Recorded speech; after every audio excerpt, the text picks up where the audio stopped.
কিন্তু ফাঁকি দেয়া যায়। বিমানবন্দরে যাত্রীরা যখন নামে তখনই জিজ্ঞেস করে কোত্থেকে আসছেন, গোল্ড আছে কিনা, বার আছে কিনা, এটা আছে কিনা, ওইটা আছে কিনা। তো এই যে বিমানবন্দরের কাস্টমস অফিসারের চোখ ফাঁকি দিয়ে অনেকে স্বর্ণ নিয়ে আসে, এরকম ডাকাইত আছে না নাই? তার মানে বিমানবন্দরের কাস্টমস অফিসারের চোখও ফাঁকি দেয়া যায় কি যায় না? তো পুলিশের চোখ ফাঁকি দেয়া যায়, র্যাবের চোখ ফাঁকি দেয়া যায়, বিমানবন্দরের কাস্টমস অফিসারের চোখ ফাঁকি দেয়া যায়, কিন্তু আল্লাহর চোখ ফাঁকি দেয়া যায়?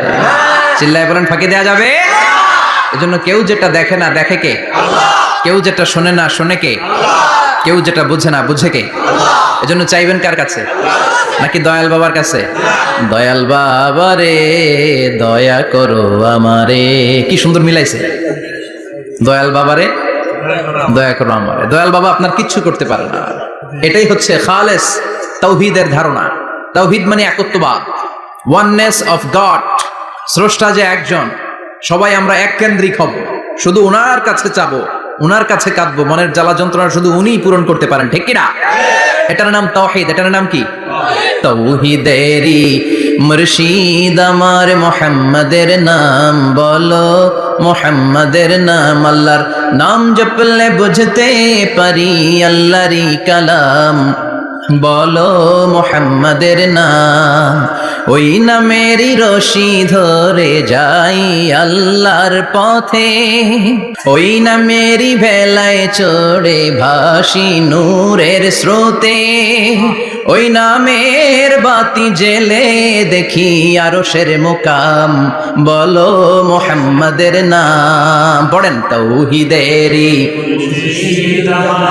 মুহাম্মাদের নাম বলো, মুহাম্মাদের নাম। আল্লাহর নাম জপলে বুঝতে পারি আল্লাহরই কালাম বলো, মুহাম্মাদের নাম। চিল্লায় পড়েন আল্লাহু আকবার। এটার নাম তাওহীদ। আমরা এক আল্লাহয় বিশ্বাসী। ইদা সাআলতা ফাসআলিল্লাহ। যখন কিছু চাইতে হবে কার কাছে চাইবেন? যখন বিপদে পড়বেন কার কাছে চাইবেন? আপনার মনের জ্বালা যন্ত্রণা দূর করতে পারে কে? ব্যবসায় সফল হতে চান, আপনারা সফল বানায় দিতে পারে কে? আপনার ছেলে নাই মেয়ে নাই, ছেলে মেয়ে দিয়ে কলিজাটারে ঠান্ডা করতে পারে কে? এজন্য কার কাছে চাবো? আল্লাহ ছাড়া কারো কাছে চাওয়া যাবে? কথা বলেন। আল্লাহ তুমি বুঝার তৌফিক দাও, আর জোরে করেন আমিন। এজন্য প্রত্যেক সালাতের পরে আমরা পড়ি রাদিতু বিল্লাহি ওয়া বিল ইসলামি ওয়া বি মুহাম্মাদিন নাবিয়্যান ওয়া রাসূলা। আল্লাহর রব হিসেবে পেয়ে আমরা খুশি না বেজার? বিশ্বনবীকে নবী হিসেবে পেয়ে খুশি না বেজার? ইসলামকে ধর্ম হিসেবে পেয়ে খুশি না বেজার? কোরআনকে সংবিধান হিসেবে পেয়ে খুশি না বেজার? আজকের মাহফিলে আসতে পেরে খুশি না বেজার?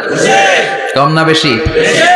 আমরা সবাই খুশি, পরিমাণে বেশি। আওয়াজ করে পড়েন আল্লাহু আকবার। তাহলে রাদিতু বিল্লাহি রাব্বা, রাদিতু বিল্লাহি। প্রত্যেক সালাতের পরে এই দোয়াটা পড়েন তো, এই দোয়াটা পড়বেন, রাদিতু বিল্লাহি রাব্বা। আমরা আল্লাহকে রব হিসেবে পেয়ে খুশি, কারণ তিনি এমন রব, তিনি আমাদের মনের সব আকুতি জ্বালা যন্ত্রণাকে সমাধান করে দিতে পারেন। চিল্লায় বলেন ঠিক কিনা? তিনি এমন রব, আমরা গোপনে কিছু করলেও তিনি দেখেন, প্রকাশ্যে কিছু করলেও তিনি দেখেন। সূচনাহীন অতীত থেকে তিনি আছেন, শেষহীন ভবিষ্যৎ পর্যন্ত তিনি থাকবেন। চিল্লায় বলেন তিনি কে? এজন্য রাব্বুল আলামিন বলেন, হুয়াল আউয়ালু ওয়াল আখিরু ওয়াজ যাহিরু ওয়াল বাতিন ওয়া হুয়া বিকুল্লি শাইইন আলীম। আল্লাহ বললেন আমি প্রথম, আমি শেষ, আমি প্রকাশ্য, আমি গোপন। ঠিক কি না? প্রথমে কে? আল্লাহ। আওয়াজ করে বলতে হবে, প্রথমে কে? প্রথমে আল্লাহ আল্লাহ, শেষেও আল্লাহ আল্লাহ, আকাশে আল্লাহ আল্লাহ, জমিনে আল্লাহ আল্লাহ।